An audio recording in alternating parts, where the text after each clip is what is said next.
Vai mēs mākam būt laimīgi? Viena daļa neprot gan. Manam mirušajam bija tāds teiciens, kas tu neredz, tev acis ar villa izauguši. Jā, varbūt reizēm plašāk jāatver acis. Vai es gan teikšu arī dvēseli. Ļoti bieži cilvēks aiz 9 atslēgām tur savu dvēseli, savu labestību, ļoti uztraucās, ko citi par to domā un kas citiem pa daļu, ko jūs darat, kā jūs darat. Nevienam tur darīšana nav. Vai tad jūs nākat uz šo pasauli priekš citiem dzīvot? Nē, jūs nākat savu dzīvi dzīvot. Tas, kad kārtības šobrīd nav. Tas, kad atbildības nav. Tad ir jāpadomā, kāpēc cilvēkiem ir šī neticība medicīnai, kad var runāt un darīt muļķības, nepotēt bērnus, tāpēc, ka pilns internets ir ar viltvāržiem. Tur raksta runā cilvēki, kam nav sajēgas par medicīnu, bet viņiem liekas, ka viņi zina visu. Un tad ir tie, kas tā klausās. Kamēr būs aitas, tikmēr būs kas cerp. Tāpēc jau tie krāpnieki var aplaupīt cilvēkus un paši jau ļaujās, ja? Jā, iet runa arī par naudu. Nauda ir domāta, lai tērē tur, kur vajag, nevis sēdēt viņai virsū. Un ja tev viņa nevajag, tad tev viņa atņem. Pavisam vienkārši. Laicīgi vajag malku pirkt, nevis pēdējā brīdī. Tad, kad sezona beidzās, tad ir lētāk. Briketes arī vajag nopirkt, kad ir lētāk. Vienkārši plānot savus izdevumus. Un nestaigāt pa veikaliem. Tāpat vien. Tā nav izklaides vieta. Domāt, ko ēst, vienreiz nedēļā iepirkties. Ļoti daudz jaunu cilvēku, kam es ieteikusi, ir ietaupījuši diezgan skaistu summiņu. Un, protams, metiet no smēķēšana, alkoholu, saldus dzērienus un saldumus, vai tā būs tāda ekonomija ne tikai pašmākā, bet arī valstī. Mums jau visu laiku nē, to alkoholu vajag lētāk, lai tik pērk, lai brauc tie citi pirkt, tā taču ir ekonomikas augšupēji. Kādas muļķības. Uz otru nelaimes rēķinu neviens laimīgs nevar tapt. Neviens. Arī tās sievietes, kas mēģina izārdīt ģimenes, savākt svešus vīrus un ārdīt citu laimi. Jā, katrā laulībā mēdz būt krīzes. Krīzes ir jārisina. Tas ir jāizrunā. Jāstrīdās gal galā. Tas ir veselīgāk. Tas, kad ir ārsti, kas viegru izraksta vīriešiem, kam ir pāri 50, kurus vajadzētu ārstēt, un tad paskatieties statistiku, kā viņi tagad krīt kā mošs. Un ļoti daudz to viegru lieto.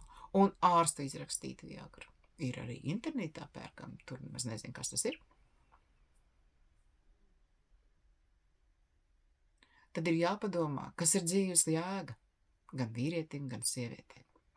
Pamatā starp vīru un sievi ir jābūt draudzībai. Jābūt atklātiem. Ir jārunā. Jo tā un tā pasaule iekārtota, ka mums ir tik dažāda uztvere gan vīrietim, gan sievietei. Neviens vīrietis nekad nevar uzminēt, ko sieviete vēlas, viņai tas ir jāpasaka. Un vīrietim arī ir jāsaka. Un tad var veidot attiecības. Ar bērniem ir jārunā. Un viņi grib zināt. Tad atbildiet. Bet tā kā ir. Viņi nav maz muļķīši. Viņi visu saprot. Un nevajag to uķi-puķi taisīt. Bērniem tas krīt uz nerviem. Un kur nu vēl dēliņus saukt par kaķīšiem, zaķīšiem un lācīšiem? Tas ir pazemojoši. Katrs cilvēkbērns ir jāsauc viņa vārdā. Pilnajā vārdā. Un tad arī mūs dzird.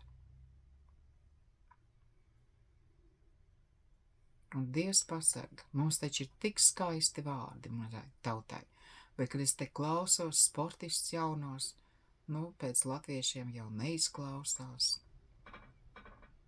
Un tie vārdi viņiem arī nepiestāv. Jo ir vēl viena lieta. kas jāņem vērā. Ja mēs piedzimstam šeit, mēs esam šeit piederīgi, un šeit mēs arī vislabāk jūtamies. Mums nevajag svešus vārdus. Mums ir savēji. Un kāpēc agrāk bērniem lika krustvecāku vārdus? Tāpēc, ka tam bija liela nozīme, enerģētiska nozīme, spēks. Šodien krustvecāki vairāk ir aksesuārs. Viens no vienas puses, otrs no otras puses. Krustvecāku uzdevums ir palīdzēt tad, ja kādi no vecākiem nav blakus. Tas nav. Un šodien pat es skatu, ka bērns ir aksesuārs. Apnīk var pamest. Kā nevajadzīgu somiņu. Jā, ir sievietes, kurām bērns nevajag, ja viņām nav tas mātešķais. Sieviete, kam ir mātešķais, viņa savu bērnu aizstāvēs ar zobiem un nagiem.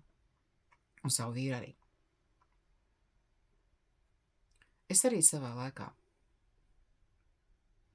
būdams stāvoklī, Ventspils centrā, kad gāja armijā, tur arī izcēlās grūstīšanās, tur bija alkohola reibumā. Un tas bija novembris. Meita dzima 5. martā. Un kādam patikās manam vīram cepuru no galvas nosist. Mans vīrs tā kā ar poļu dabu. Es palicos, un es tam puisim iešāvu pausi. Un to vēderu vēl pastiep uz priekšu. Normāli cilvēku grūtnieki neaiztiek. Un iestājas klusums. Ja viņš būtu iebēlis manam vīram pa vēderu, mans nedzimušais bērns būtu zaudējis tēvu vēl pirms dzimšanas. Jo tās otrās operācijas sakas, tanī mirklī viņam viss vēl bija varā. Jā, es cīnījos un uzvarēju. Un jūs saprotat, ja mēs cīnamies, mēs jau arī uzvaram. Bet ja mums ir asta kā aiztepē un mēs no visa baidāmies, tad pliks slapjums vien no mums paliek. Tātad cīnamies. Vai ne? Atā?